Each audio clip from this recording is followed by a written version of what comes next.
Welcome everyone to lesson number 12 of Mastering Positional Techniques, Mastering Positional Play.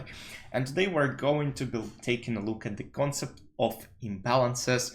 And let's start with the first concept: pawn structure, weak pawns, and pass pawns. The first example is the example of pass pawns and how they can be beneficial to you. Take a look at this position. Black is a pawn up, but they can simply resign, because pawn on b6 is just promoting itself. So white play b7, and now there is no way to stop the pawn. This bishop controls b8 promotion square, so our next move is b8.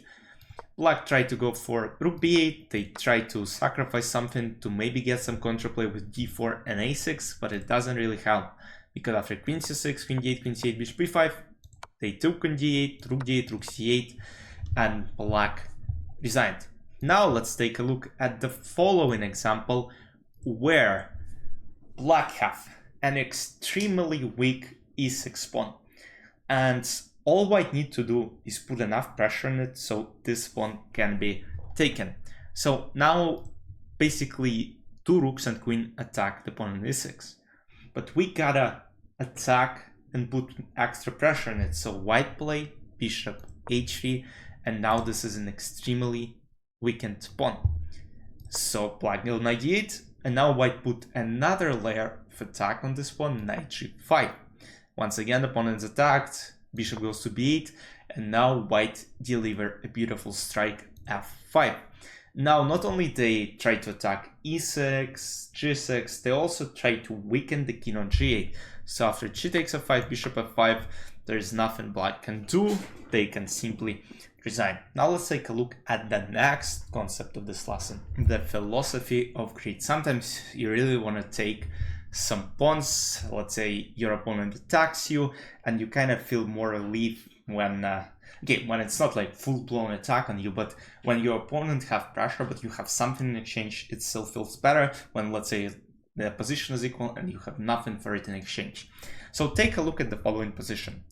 I really like black's position, but unfortunately for them, it's white to play. If it was black's move, they would play c6, then maybe d5, block this g2 bishop, and there's absolutely nothing that white can do. But now white become a bit greedy. They go bishop b7, and they're gaining a lot of good odds in the endgame, because let's say they take queens off the board, it's a beneficial position for them because they will be almost winning. Now c6 here is not possible just because queen c4, queen c6, white will pick up a second pawn.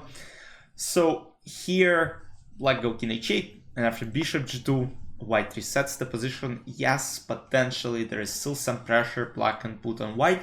They have open f-file, but there is a pawn, and you can kind of have this safety pillow for yourself.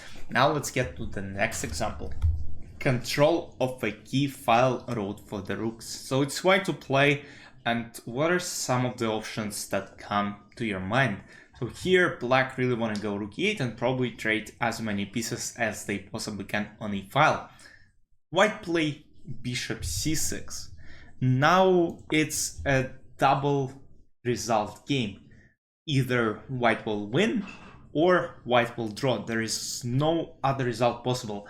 Black are not even trying to get anything in this game. They go king g4, and at rook e4 they just have to sit back and watch what white will do.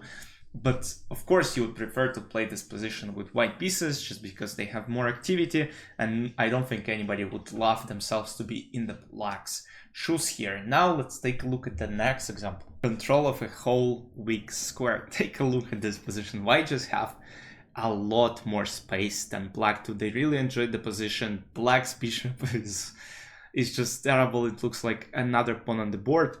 And here white are trying to use the holes that exist in this case. Knight d3, knight goes to f4, and potentially to d5, e6. This position is completely winning for white pieces.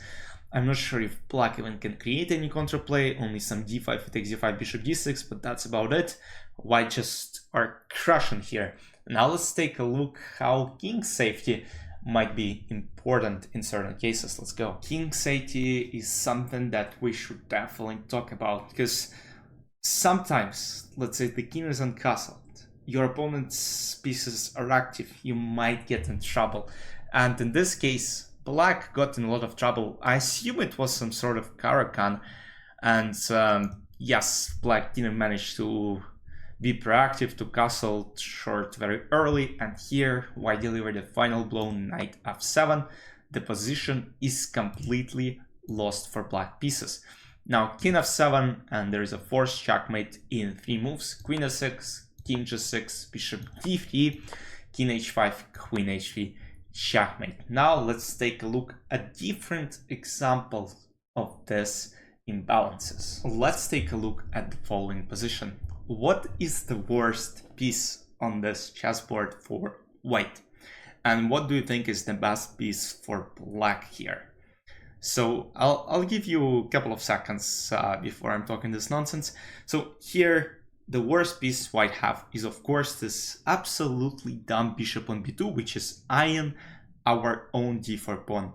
And black's best piece arguably is bishop on d6, which has a potential of attacking the pawn on h2. And in the following case, the best way for us is to get rid of this bishops, the dark squared bishops, by playing bishop a3. We're trying to get these bishops off the board and trade our dumb bishop on a3 for this beautiful, insane bishop on d6. And now black go rook c8, and after bishop d6 they wanted to open c file, but now after rook c1 white have a lot of advantage due to this pawns being weakened. White got the edge. Now let's take a look at the second example, and you already saw the final position, but it's very interesting as well. So that's a position many of you probably saw. This was played in the game by Nigel Short with white pieces. Here you gotta pay attention that white have all the activity, the rooks are active on d file, while black have absolutely nothing. They're passive, they're just standing absolutely stupidly. Bishop is on queen c6, watch towards defending knight on f3, and now white can perform Nigel Short walk, king f4, and now there is almost no defense. There is no defense from king g5, king h6 maneuver. If black tried bishop c, trying to get the rook, king g5, and after bishop g7, king h6, the game just ends right here. And the last example is an example of a very sharp, imbalanced position. Black are trying to take the pawn on h2, while white are trying to set up some threats on potentially king side against the king on f8, and they play rook g4. Their idea is to play bishop f4. Let's say black play a5, there is bishop f4, and if queen b6, there is bishop c7, queen c7, queen h8, and we take the knight on g7. So black decided to take on h2, white went for queen f6, threatening this knight on g7. So if black take on h6, white simply go d6, now there is no protection against this f7 pawn. Black have nothing better but design. Hope you guys enjoyed some of the examples. I think they're very important to see. For those of you who have been asking me what this book is, first we looked at Mastering Positional Techniques, Positional Plays by Peter Heine Nielsen. We finished that one. I obviously didn't analyze all examples because there are just so many. I'm just trying to take the best ones from the book and just show you how it happens. And this new one is How to Reassess Your Chess. I recommend it to many of you. It's available on Amazon, on Chessable, on chess.com. You can look it up on the courses page as well. Hope you guys enjoyed this one. I'll see you in the next video next week. Bye-bye.